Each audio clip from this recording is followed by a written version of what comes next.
ಎಲ್ಲರಿಗೂ ನಮಸ್ಕಾರ ಸ್ನೇಹಿತರೆ. 2025ರಲ್ಲಿ ಈ 8 ರಾಶಿಯವರಿಗೆ ಲಕ್ಷ್ಮೀ ಕೃಪಕಟಾಕ್ಷ ಲಕ್ಷ್ಮೀನಾರಾಯಣ ಯೋಗದಿಂದ ಧನಲಾಭ. 12 ತಿಂಗಳ ನಂತರ ಮೀನ ರಾಶಿಯಲ್ಲಿ ನಿರ್ಮಾಣವಾಗಿದೆ ಲಕ್ಷ್ಮೀನಾರಾಯಣ ಯೋಗ. ಇದರಿಂದ 2025ರಲ್ಲಿ ಈ ರಾಶಿಯವರ ಜೀವನವೇ ಬದಲಾಗುವ ಸಾಧ್ಯತೆ ಇದೆ. ಈ ಕುರಿತು ವಿವರವಾಗಿ ತಿಳಿಯೋಣ ಬನ್ನಿ.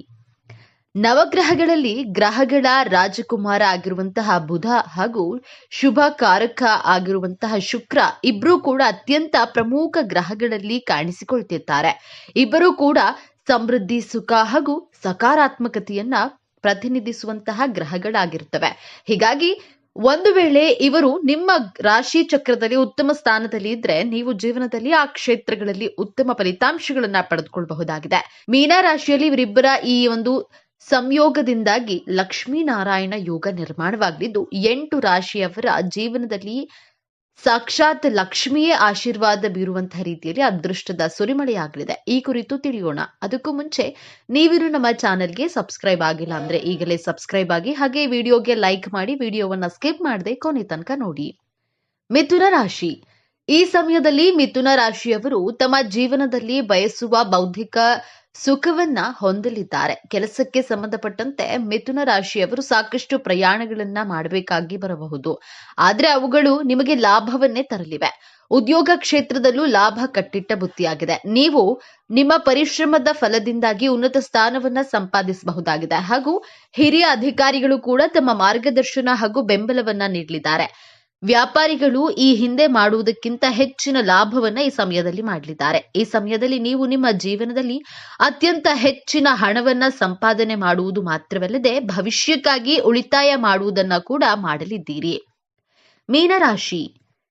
ಲಕ್ಷ್ಮೀನಾರಾಯಣ ಯೋಗ ಮೀನರಾಶಿಯವರಿಗೆ ಸಾಕಷ್ಟು ಲಾಭವನ್ನ ಜೀವನದಲ್ಲಿ ಹೊತ್ತು ತರಲಿದೆ ಹಾಗೂ ವಿಶೇಷವಾಗಿ ಜೀವನ ಸಂಗಾತಿಯ ಜೊತೆಗೆ ವಿಶೇಷ ಕ್ಷಣಗಳನ್ನ ಕಳೆಯುವಂತಹ ಸಂತೋಷಮಯ ಸಮಯ ಕೂಡ ನಿಮ್ಮದಾಗಲಿದೆ. ಈ ಸಮಯದಲ್ಲಿ ಪ್ರಾಪರ್ಟಿ ಅಥವಾ ಮನೆಯ ಮೇಲೆ ನೀವು ಮಾಡುವಂತಹ ಹೂಡಿಕೆ ಅಂದುಕೊಂಡಿರೋದಕ್ಕಿಂತ ಹೆಚ್ಚಿನ ಲಾಭವನ್ನ ತರಲಿದೆ. ಈ ಸಮಯದಲ್ಲಿ ಉದ್ಯೋಗಿಗಳು ತಮ್ಮ ಸಂಬಳದಲ್ಲಿ ಹೆಚ್ಚಳವನ್ನ ಕೂಡ ಹೊಂದಲಿದ್ದಾರೆ. ವ್ಯಾಪಾರದಲ್ಲಿ ಅದೃಷ್ಟದ ಸಹಾಯದಿಂದಾಗಿ ನಿರೀಕ್ಷಿತ ಲಾಭವನ್ನ ಹೊಂದಬಹುದಾಗಿದೆ. ಪಾರ್ಟ್ನರ್ ಬಿಸ್ನೆಸ್ ಮಾಡ್ತಾ ಇದ್ರೆ ನಿಮ್ಮ ಪಾರ್ಟ್ನರ್ ಕೂಡ ಈ ಸಂದರ್ಭದಲ್ಲಿ ನಿಮಗೆ ಸಾಕಷ್ಟು ಸಹಾಯ ಮಾಡಲಿದ್ದಾರೆ. ಸಮಾಜದಲ್ಲಿ ನಿಮ್ಮ ಗೌರವ ಹಾಗೂ ಪ್ರತಿಷ್ಠೆ ಹೆಚ್ಚಾಗಲಿದೆ. ಮಕರ ರಾಶಿ. ಮಕರ ರಾಶಿಗೆ ಸೇರಿದ ಜನರಿಗೆ 2025ರ ಹೊಸ ವರ್ಷ ಆರಂಭವು ಬಹಳ ಶುಭವಾಗಿರುವುದು. ಈ ಅವಧಿಯಲ್ಲಿ ನಿಮ್ಮ ಮನಸ್ಸು ಸಾಕಷ್ಟು ಉತ್ಸಾಹದಿಂದ ಇರುವುದು. ಮಕರ ರಾಶಿಗೆ ಸೇರಿದ ಜನರು ಮೊದಲಿಗಿಂತ ಹೆಚ್ಚಿನ ಆತ್ಮವಿಶ್ವಾಸವನ್ನ ಈ ಅವಧಿಯಲ್ಲಿ ಹೊಂದುವರು. ಕೆಲಸಕ್ಕೆ ಸಂಬಂಧಿಸಿದಂತೆ ನೀವು ಅತ್ಯಂತ ಹೆಚ್ಚಿನ ಉತ್ಸಾಹವನ್ನ ಹೊಂದುವಿರಿ. ಈ ಸಮಾಜದಲ್ಲಿ ಮಕರ ರಾಶಿಗೆ ಸೇರಿದ ಜನರ ಗೌರವ ಹಾಗೂ ಮತ್ತು ಖ್ಯಾತಿಯನ್ನ ಸಾಕಷ್ಟು ಹೆಚ್ಚಳವನ್ನ ನೋಡಬಹುದಾಗಿದೆ. ನೀವು ಈ ಸಮಯದಲ್ಲಿ ಯಾವುದೇ ಕೆಲಸವನ್ನ ಮಾಡಿದ್ರೂ ಅದರಲ್ಲಿ ಯಶಸ್ಸು ಲಭಿಸುವುದು. ಇದರಿಂದಾಗಿ ನೀವು ಸಂತೋಷದ ಜೀವನವನ್ನ ನಡೆಸುವಿರಿ. ಕಠಿಣ ಪರಿಶ್ರಮ ಮತ್ತು ಆತ್ಮವಿಶ್ವಾಸದಿಂದ ಮಾಡಿದಂತಹ ಎಲ್ಲಾ ಕೆಲಸಗಳು ಸಫಲವಾಗುವುದು. ಮನೆಯಲ್ಲಿನ ಎಲ್ಲಾ ಸದಸ್ಯರೊಂದಿಗೆ ಮಕರ ರಾಶಿಗೆ ಸೇರಿದ ಜನರ ಸಂಬಂಧವು ಸುಧಾರಣೆಯನ್ನ ಹೊಂದುವುದರೊಂದಿಗೆ ಮನೆಯಲ್ಲಿ ಸಂತೋಷದ ವಾತಾವರಣ ಇರುವುದು. ಮೇಷರಾಶಿ. ಲಕ್ಷ್ಮೀನಾರಾಯಣ ಯೋಗದಿಂದಾಗಿ ಮೇಷರಾಶಿಯವರ ಮೇಲೆ ಶುಕ್ರ ಹಾಗೂ ಬುಧರ ವಿಶೇಷ ಕೃಪೆ ಇರಲಿದೆ. ಮೇಷರಾಶಿಯವರ ಜೀವನ ಶೈಲಿಯಲ್ಲಿ ಸುಖ ಹಾಗೂ ಸಮೃದ್ಧಿಯಲ್ಲಿ ಕೂಡಿ ಅಭಿವೃದ್ಧಿ ಕಾಣಲಿದೆ. ಪಿತ್ರಾರ್ಜಿತ ಆಸ್ತಿಯಲ್ಲಿ ಕೂಡ ನಿಮಗೆ ಒಳ್ಳೆಯ ಪ್ರಮಾಣದಲ್ಲಿ ಧನ ಲಾಭವಾಗಲಿದೆ ಹಾಗೂ ಹಣ ಸಂಪಾದನೆ ಮಾಡುವುದಕ್ಕೆ ಹೊಸ ಆದಾಯದ ಮೂಲಗಳು ತೆರೆದುಕೊಳ್ಳಲಿದೆ. ಹಣವನ್ನ ಹೂಡಿಕೆ ಮಾಡುವಂತಹ ಯೋಜನೆ ಮಾಡ್ತಾ ಇದ್ರೆ ಈ ಸಮಯ ನಿಮಗೆ ಮಾಡುವಂತಹ ಹೂಡಿಕೆಯಲ್ಲಿ ಲಾಭವನ್ನ ಪಡೆದುಕೊಳ್ಳುವ ಅವಕಾಶವನ್ನ ನೀಡಲಿದೆ. ವ್ಯಾಪಾರದಲ್ಲಿ ಕೂಡ ನೀವು ನಿಮ್ಮ ಪ್ಲಾನಿಂಗ್ ಮೂಲಕ ಹೆಚ್ಚಿನ ಲಾಭವನ್ನ ಸಂಪಾದನೆ ಮಾಡಬಹುದಾಗಿದೆ. ಆಧ್ಯಾತ್ಮಿಕ ವಿಚಾರಗಳ ಕಡೆಗೆ ನಿಮ್ಮ ಮನಸ್ಸಿನ ಆಸಕ್ತಿ ಹೆಚ್ಚಾಗಲಿದೆ. ಅವಿವಾಹಿತರಿಗೆ ಮದುವೆಯ ಅವಕಾಶಗಳು ಈ ಸಂದರ್ಭದಲ್ಲಿ ಕೂಡಿ ಬರಲಿವೆ. ಜೀವನದಲ್ಲಿ ಇರುವಂತಹ ಎಲ್ಲಾ ಸಮಸ್ಯೆಗಳು ದೂರವಾಗಿ ಜೀವನದಲ್ಲಿ ಸಂತೋಷದ ಆಗಮನವಾಗಲಿದೆ. ಸಿಂಹರಾಶಿ. ಸಿಂಹರಾಶಿಗೆ ಸೇರಿದ ಜನರಿಗೆ 2025ರ ಆರಂಭವು ಬಹಳ ಲಾಭದಾಯಕವಾಗಿರುವುದು. ಈ ಅವಧಿಯಲ್ಲಿ ಸಿಂಹ ರಾಶಿಗೆ ಸೇರಿದ ಜನರ ಧನ ಸಂಪತ್ತು ಸಾಕಷ್ಟು ವೃದ್ಧಿಯಾಗುವ ಯೋಗವಿದೆ. ಯಾವುದಾದ್ರೂ ಕೆಲಸಕ್ಕೆ ಸಂಬಂಧಿಸಿದಂತೆ ಈ ರಾಶಿಗೆ ಸೇರಿದ ಜನರಿಗೆ ಯಶಸ್ಸು ಲಭಿಸುವ ಉತ್ತಮವಾದ ಯೋಗವಿದೆ. ವ್ಯಾಪಾರವನ್ನ ಮಾಡುವಂತಹ ಸಿಂಹ ರಾಶಿಗೆ ಸೇರಿದ ಜನರು ಬಹಳಷ್ಟು ಯಶಸ್ಸನ್ನ ಪಡೆಯುವುದರೊಂದಿಗೆ ಹೆಚ್ಚಿನ ಧನಲಾಭವಾಗುವುದು. ಜೊತೆಗೆ ನೀವು ಹೊಸ ವ್ಯಾಪಾರವನ್ನ ಶುರು ಮಾಡಬೇಕೆಂದಿದ್ರೆ ಈ ರಾಜಯೋಗದ ಸಮಯವು ಶುಭವಾಗಿರುವುದು. ಸಕಾರಾತ್ಮಕ ವಿಚಾರಗಳಿಂದ ಸಿಂಹ ರಾಶಿಗೆ ಸೇರಿದ ಜನರಿಗೆ ಬಹಳಷ್ಟು ಪ್ರಗತಿ ಲಭಿಸುವುದು. ನಿಮ್ಮ ವೈವಾಹಿಕ ಜೀವನವು ಸುಖಮಯವಾಗಿರುವುದು. ಆರ್ಥಿಕ ಸ್ಥಿತಿಯ ಬಗ್ಗೆ ಹೇಳೋದಾದ್ರೆ ಸಿಂಹ ರಾಶಿಗೆ ಸೇರಿದ ಜನರು ಮೊದಲಿಗಿಂತ ಈ ಅವಧಿಯಲ್ಲಿ ಹೆಚ್ಚಿನ ಸುಧಾರಣೆಯನ್ನ ಕಾಣುವ ಯೋಗವಿದೆ.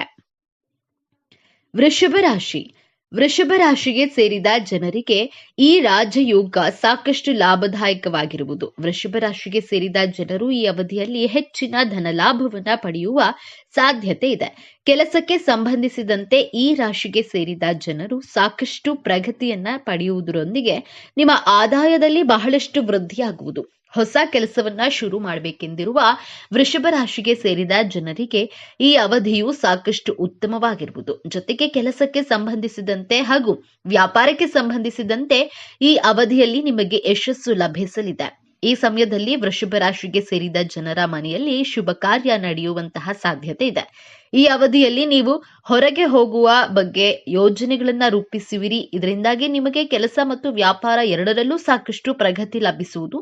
ನಿಮ್ಮ ಮನಸ್ಸಿನಲ್ಲಿ ಸಾಕಷ್ಟು ಉತ್ಸಾಹದೊಂದಿಗೆ ಆತ್ಮವಿಶ್ವಾಸದಲ್ಲಿ ಹೆಚ್ಚಿನ ವೃದ್ಧಿಯಾಗುವ ಸಂಭವವಿದೆ. ಕುಂಭರಾಶಿಗೆ ಸೇರಿದ ಜನರಿಗೆ ವಿಶೇಷವಾಗಿ ಲಾಭದಾಯಕವಾಗಿರಲಿದೆ. ಕುಂಭರಾಶಿಗೆ ಸೇರಿದ ಜನರಿಗೆ ರೋಗ ನಿರೋಧಕ ಶಕ್ತಿ ಬಲಗೊಳ್ಳುವುದು ಮತ್ತು ನಿಮ್ಮ ಆರೋಗ್ಯ ಉತ್ತಮವಾಗಿರುತ್ತದೆ. ಹಣವನ್ನ ಗಳಿಸುವ ಹೆಚ್ಚಿನ ಸಾಮರ್ಥ್ಯವನ್ನ ಹೊಂದುವಿರಿ.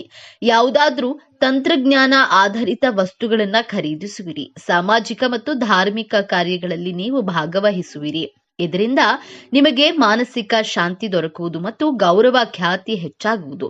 ಕೆಲಸವನ್ನ ಮಾಡುವಂತಹ ಅಥವಾ ವ್ಯಾಪಾರವನ್ನ ಮಾಡುವಂತಹ ಕುಂಭರಾಶಿಗೆ ಸೇರಿದ ಜನರಿಗೆ ಉತ್ತಮ ಲಾಭ ದೊರಕುವುದು ಮತ್ತು ಪ್ರತಿಯೊಂದು ಕ್ಷೇತ್ರದಲ್ಲಿ ಉತ್ತಮ ಸಾಧನೆಯನ್ನ ಮಾಡುವರು. ಮನೆಯಲ್ಲಿ ಸದಸ್ಯರು ಪರಸ್ಪರ ಸಹಾಯ ಮಾಡುವರು ಮತ್ತು ಮನೆಯ ಹಿರಿಯರೊಂದಿಗೆ ಯಾವುದಾದ್ರೂ ಸಮಾರಂಭದ ಬಗ್ಗೆ ಚರ್ಚೆಯನ್ನ ನಡೆಸುವಿರಿ. ಸಂಜೆ ನೀವು ನಿಮ್ಮ ಸಂಗಾತಿಯೊಂದಿಗೆ ಧಾರ್ಮಿಕ ಕಾರ್ಯಗಳಲ್ಲಿ ಭಾಗವಹಿಸುವಿರಿ. ಇದರಿಂದಾಗಿ ನೀವು ಮಾನಸಿಕ ಶಾಂತಿಯನ್ನ ಹೊಂದುವಿರಿ. ಕುಂಭರಾಶಿಗೆ ಸೇರಿದ ಜನರಿಗೆ ಶನಿ ಮತ್ತು ಗುರುವಿನ ಹಿಮ್ಮುಖ ಚಲನೆಯು ಅತ್ಯಂತ ಹೆಚ್ಚಿನ ನೆಮ್ಮದಿಯನ್ನ ನೀಡಲಿದೆ.